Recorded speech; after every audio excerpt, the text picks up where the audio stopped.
Olá, tudo bem? Começa agora mais um programa Cidadania na TV Senado. Eu sou o Sérgio e pesquisas recentes mostram que a corrupção não é mais uma das principais preocupações do brasileiro. Como estamos em ano eleitoral 2022, para entender esse fenômeno e as consequências possíveis para o pleito que se aproxima, vamos conversar com Joelson Dias, ex-ministro substituto do Tribunal Superior Eleitoral e também mestre em Direito pela Universidade de Harvard. Bem-vindo, ministro. Muito obrigado, Sérgio. Uma honra participar desse seu programa. Ministro, comece então contando para quem está nos assistindo a que podemos atribuir essa baixa, essa queda da preocupação do brasileiro com a corrupção. Como que isso ocorreu?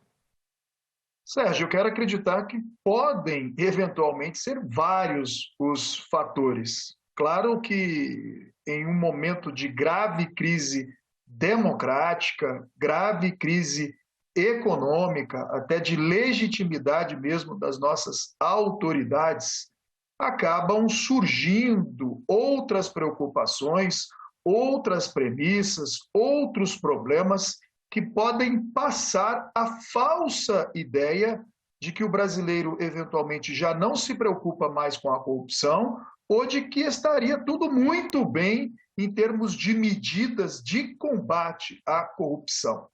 Mas me parece que é isso. A cada momento histórico, e a depender também do contexto, a gente vê nitidamente pela própria imprensa, pelos meios tradicionais de comunicação, a televisão, o rádio, os jornais, as revistas e agora também as redes sociais, que são, na verdade, esses veículos que acabam pautando os temas. Então, já tivemos momentos em que a ênfase maior foi no combate à corrupção, e, de repente, com o passar dos anos, não é que a corrupção tenha acabado, lamentavelmente não, esses mesmos meios tradicionais de comunicação e agora as redes sociais começam, divulgam, comentam outros assuntos, o que faz, então, parecer que a preocupação esteja em outras questões que seriam eventualmente mais importantes, mais relevantes que a corrupção, o combate à corrupção, mas na verdade não é isso. É que as preocupações, na verdade, se somam, os problemas se somam. Temos que combater a corrupção, mas agora também temos que resolver a grave crise econômica que já vivemos ou se anuncia e também resolver os próprios problemas democráticos, ter certeza de que não teremos absolutamente nenhum retrocesso democrático, nenhum comprometimento das nossas instituições republicanas. Ministro, no levantamento, em um dos levantamentos, no realizado em novembro de 2021, a corrupção constou apenas no sexto lugar como a maior preocupação do brasileiro, com apenas 5%.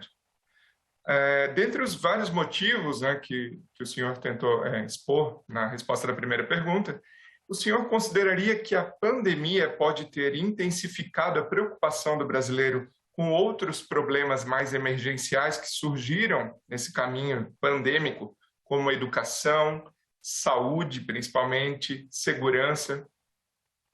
Com toda certeza. Enfim, a pandemia em si já é uma crise sanitária muito lamentável. Os momentos de isolamento que se fizeram necessários para que a gente pudesse combater a contaminação e, consequentemente, o agravamento, a ocupação dos hospitais. Enfim, se fez muito necessário mesmo esse controle em determinados momentos.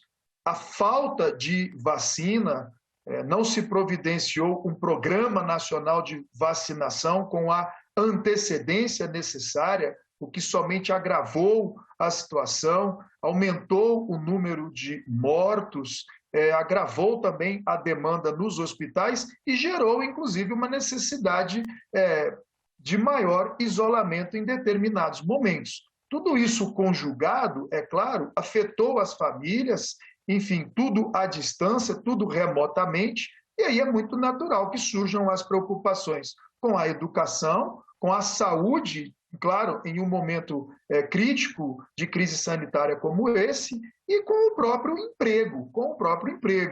E aí, claro, porque as empresas, o comércio precisou se reinventar para enfrentar essa grave crise sanitária. E com isso, o agravamento das condições econômicas, o salário mínimo, o aumento dos preços do combustível, tudo isso faz com que uma preocupação mais imediata com a sobrevivência, o dia a dia, o cotidiano, pareça mesmo dar a impressão de que a preocupação com o combate à corrupção tenha caído de importância. Mas isso não me parece ser verdade ou ser o mais correto, porque na mesma época o que a gente constata é que numa pesquisa feita pela Transparência Internacional, e isso é realizado desde 1995, o índice de percepção da corrupção, que é o que é medido pela Transparência Internacional em 180 países, justamente para dar aos gestores, tanto no setor público como privado, condições de avaliação de riscos e planejamento. O que a gente constata é que, nesse mesmo ano de 2021, o Brasil ocupando a 96ª posição desse ranking de 180 países, ou seja, 38 pontos apenas, numa escala de 0 a 100, um desempenho, portanto, muito ruim, e o que é pior, abaixo da média global, com 43 pontos, abaixo da média dos chamados BRICS, com 39 pontos, da média regional para a América Latina e o Caribe, 41 pontos, dos países do G20, 54 pontos, e da própria OCDE, 66 pontos. E o que se avalia quando se apura esse índice de percepção da corrupção pela Transparência Internacional? O desvio de recursos públicos, o uso de cargos públicos para ganhos privados, a habilidade ou não do governo para conter a corrupção, implementando, inclusive, mecanismos, projetos de integridade no setor público, a burocracia, o nepotismo, os processos criminais, as leis de combate à corrupção, as leis de transparência, a própria proteção aos denunciantes e, não menos importante, o acesso da sociedade civil a informações. Então, imagine, nesse cenário, o Brasil com esse desempenho tão ruim em 2021, com toda certeza a preocupação com a corrupção permanece, lamentavelmente a corrupção continua acontecendo, mas as urgências são tantas que o brasileiro acaba demonstrando no dia a dia, no cotidiano, a sua preocupação e com toda a razão, com outras questões. Ministro, quais as possíveis consequências dessa queda da corrupção enquanto maiores preocupações do brasileiro? O que isso pode acarretar, né? Pode trazer como resultado, ainda mais no ano eleitoral? Bom, tem um outro aspecto que a gente eventualmente também não pode descartar. Teve um momento em que se falou muito de combate à corrupção, mas hoje, depois de um certo tempo, das análises científicas, dos artigos acadêmicos, o que a gente percebe é que teve muita seletividade também nesse processo de combate à corrupção. Acabou se perdendo um momento, diríamos, de se passar o país a limpo, de se dizer, olha, daqui para frente, independentemente de onde ela ocorra, em relação a quem ela ocorra, não importa a ideologia, a corrupção será combatida de todas as formas. E, no final, o que esses estudos acadêmicos, as decisões judiciais do próprio Supremo Tribunal Federal nos revelam é que, lamentavelmente, perdeu-se essa oportunidade, houve uma seletividade nesse combate à corrupção e pode muito bem ser que a população tenha percebido isso também.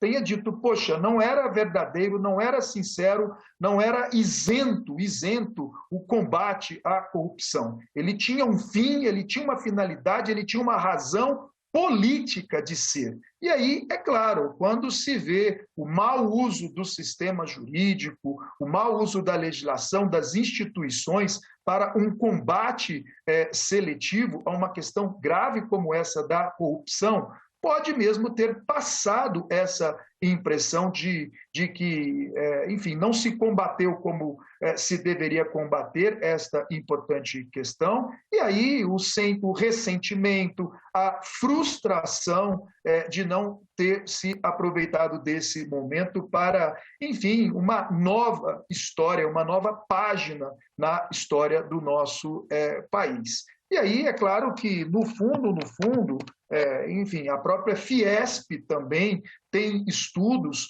mostrando o custo extremamente elevado da corrupção no Brasil. Enfim, segundo a Fiesp, acaba por prejudicar o aumento da renda per capita, o crescimento, a competitividade do país, compromete a possibilidade de oferecer à população melhores condições econômicas, de bem-estar, e, em relação às próprias empresas, melhores condições de infraestrutura e um ambiente de negócios mais estável. A Fiesp acredita que, em 2010, por exemplo, a corrupção teria custado ao Brasil mais de 41 bilhões de reais, praticamente ali, enfim, mais de 1,3% do PIB.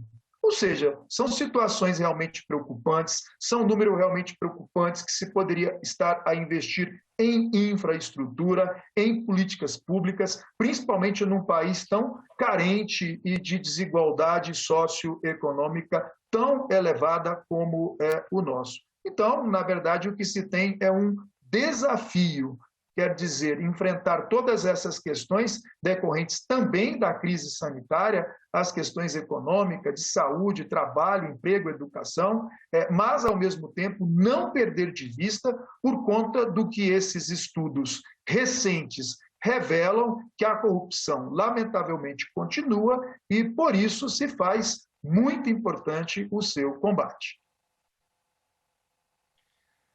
Você considera que, nessas eleições, quais os temas que pautarão esse pleito, né, essa corrida presidencial, se limitando, né, a nossa análise aqui mais macro do país, quais serão os temas que vão pautar, então, a nossa corrida presidencial de 2022, na sua opinião? Com certeza, a corrupção será um deles, pode não ser, eventualmente, o mais importante numa enquete que se faça aí entre os eleitores, mas, com certeza, a corrupção será um deles e, lamentavelmente, temas que acreditávamos já ter superado. A questão dos atos antidemocráticos, a desinformação, as fake news, as bolhas de WhatsApp, a disseminação de mensagens de ódio, de violência e até mesmo um questionamento às nossas próprias instituições. É uma parcela hoje da sociedade, ainda que minoritária, muito minoritária, mas muito barulhenta, acaba hoje questionando o funcionamento do Legislativo, do Supremo Tribunal Federal, da própria Justiça Eleitoral, da urna eletrônica, ou seja, são mais de 25 anos de urna eletrônica, de sistema eletrônico de votação. Foi uma reviravolta, porque com isso se conseguiu combater efetivamente a fraude nas eleições. Nós jamais, nesses últimos 25 anos, tivemos qualquer comprovação de fraude a partir do momento que se começou a usar a urna eletrônica, o sistema eletrônico de votação, mas, assim, é isso que será objeto de discussão, tem sido ao longo do ano. A legitimidade da justiça eleitoral, a segurança da urna eletrônica, a confiabilidade do sistema, muito embora existam mais de 30 mecanismos de auditagem do sistema eletrônico, sempre foi usado, sempre foi aperfeiçoado ao longo desses 25 anos, fiscalizado de perto por todos os partidos e outras instituições, uma contagem paralela de votos no mesmo dia das eleições, de urnas sorteadas aleatoriamente. Ou seja, apesar de tudo isso, a gente vê nitidamente que, ao que tudo indica, e lamentavelmente, o discurso do ódio, a desinformação, as fake news e até mesmo o funcionamento do nosso sistema eletrônico de votação, ao que tudo indica, é que serão os grandes temas dessa eleição. E considerando o que você falou, né, nesse caminho, você avalia que qual o perfil de candidato mais se beneficia disso para o pleito que se aproxima e qual o perfil de candidato que mais se prejudica com essas questões sendo as principais a serem avaliadas pelo eleitor? Quem mais se beneficia sempre os candidatos com soluções mais simplistas, como se a gente vivesse numa sociedade de antigamente em que se pudesse, pelo poder da autoridade ou até do arbítrio, da arbitrariedade, decidir como será essa ou aquela questão. Os tempos mudaram, as sociedades são muito complexas. Hoje nós falamos da diversidade, falamos da pluralidade, não tem solução fácil para nenhum desses problemas, desses graves problemas sociais e econômicos. Então, quem mais se prejudica é quem quer conversar, quem quer dialogar, quem quer construir juntos, independentemente da posição ideológica, conservadores ou progressistas, construir o aprimoramento das nossas instituições, da nossa legislação, dos nossos sistemas normativos. Porque com essa complexidade toda, com esses desafios todos, perdemos a capacidade de diálogo. Hoje tudo se resolve ou se quer resolver com um simples rótulo, como se pudesse impedir, proibir, tolher, para que as coisas funcionassem, um saudosismo de um passado que jamais existiu, porque sempre foi de muita corrupção, às vezes de arbítrio, às vezes de ataque à nossa democracia, e até de questões socioeconômicas ainda mais graves. Então, assim, a gente não pode perder essa capacidade de dialogar, de conversar. Os setores, diríamos, liberais políticos, e aí entram os progressistas e também os conservadores, de maneira que a gente possa enfrentar essa onda reacionária, que lamentavelmente tem comprometido as nossas instituições republicanas, as nossas instituições democráticas, tem proposto um retrocesso em termos de garantias de direitos humanos, de direitos fundamentais, muita intolerância, muito ódio, muita violência. Enfim, fica sempre a esperança de que, por mais acirrado que seja esse nosso processo eleitoral, a gente possa continuar combatendo a corrupção, mas, ao mesmo tempo, combatendo também a desinformação, a intolerância, o discurso do ódio e os atos antidemocráticos. O ministro comentou há pouco sobre o órgão da Transparência Internacional, que avalia a corrupção, né, entre os principais países do mundo.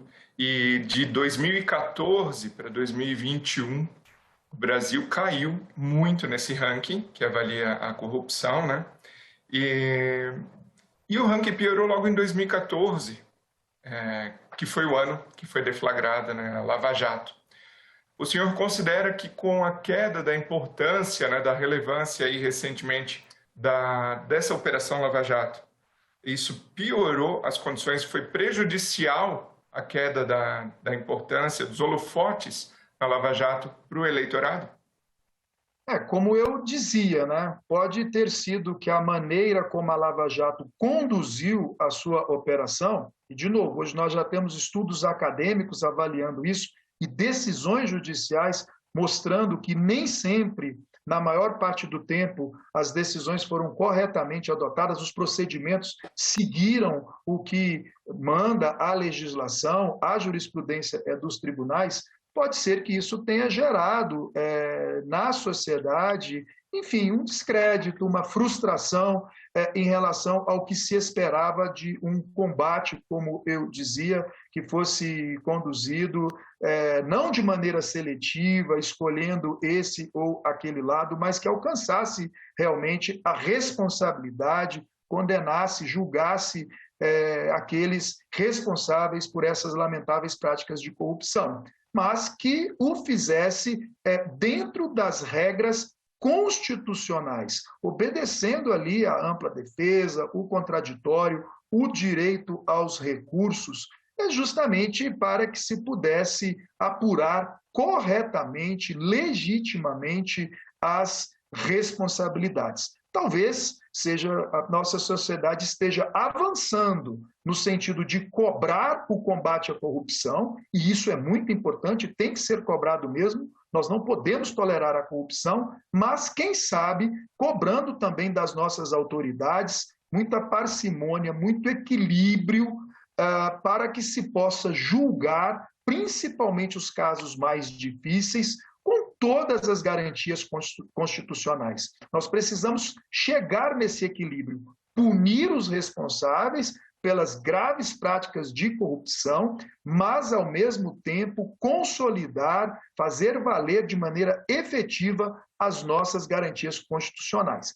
É uma sintonia fina difícil, não é fácil, mas é um desafio que todas precisamos nos colocar. E pode muito bem ter sido que a Lava Jato tenha arrefecido essas suas operações, essa sua intervenção, justamente por essa constatação, agora já se tem as decisões judiciais de tribunais superiores, do próprio Supremo Tribunal Federal, a evidenciar que o combate é necessário, mas que as garantias constitucionais também têm que ser preservadas. Ministro, a gente comentou, né, sobre outros problemas avaliados nessa pesquisa que dá tema ao programa de hoje, como saúde, segurança, educação, emprego. E analisando de uma forma mais aprofundada, como o senhor avalia a questão de a corrupção ser, na verdade, causa, né, para esses outros problemas, outros desdobramentos? Então, a corrupção sendo como uma causa para todos os outros problemas avaliados, e não como um problema apartado. Com toda certeza, Sérgio, precisamos combater a corrupção, mas precisamos continuar estudando também os efeitos da corrupção. Imagine os recursos que não são drenados por conta dessa lamentável prática. Como eu dizia, são bilhões de reais. A Fiesp entende que mais de 69 bilhões de reais por ano acabam sendo drenados com a corrupção. E aí a própria Fiesp, nesse seu estudo, acaba por nos revelar isso. São recursos que, lamentavelmente, deixam de ser aplicados em políticas públicas. E aí a gente vai falar de educação, vai falar de saúde, vai falar de lazer, de transporte, de cultura, vai falar de emprego. Imagina, nós já temos recursos muito limitados para investimento em todas essas áreas prioritárias. Com a corrupção, os recursos são ainda menores. É por isso que se tem que combater mesmo a corrupção, se tem que aprofundar esse estudo. E no final, até mesmo do ponto de vista empresarial, de novo, é a própria Fiesp quem alerta, as empresas também acabam sofrendo com essa corrupção. Porque, claro, as condições de concorrência, de competição, são muito diferentes em relação àquelas empresas que, porventura, adotam a prática da corrupção, consideradas as outras empresas que pagam em dia corretamente os seus tributos,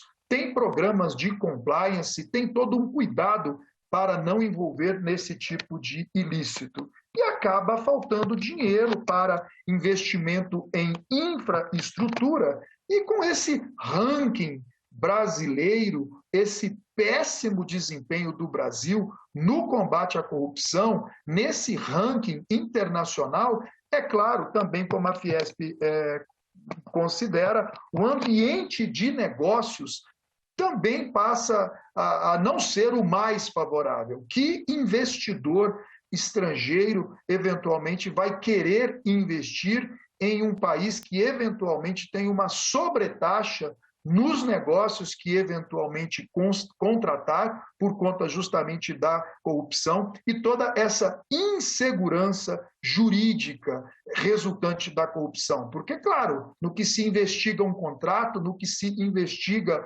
uma determinada ação, um programa político e se apura indícios de corrupção, isso gera uma instabilidade, são projetos, programas, obras que acabam não sendo concluídos ou acabam sendo contestados, e aí com isso, claro, a margem de lucro daquele empresário, daquela empresa que quer investir de maneira correta, seguindo os seus programas de compliance ou integridade, não envolvendo nesse tipo de ilícito, estão sempre muito ameaçadas. Ou seja, a corrupção é muito ruim também para os próprios empresários, para as próprias empresas, nesse ambiente absolutamente desfavorável que acaba gerando para os negócios e os investimentos, inclusive internacionais.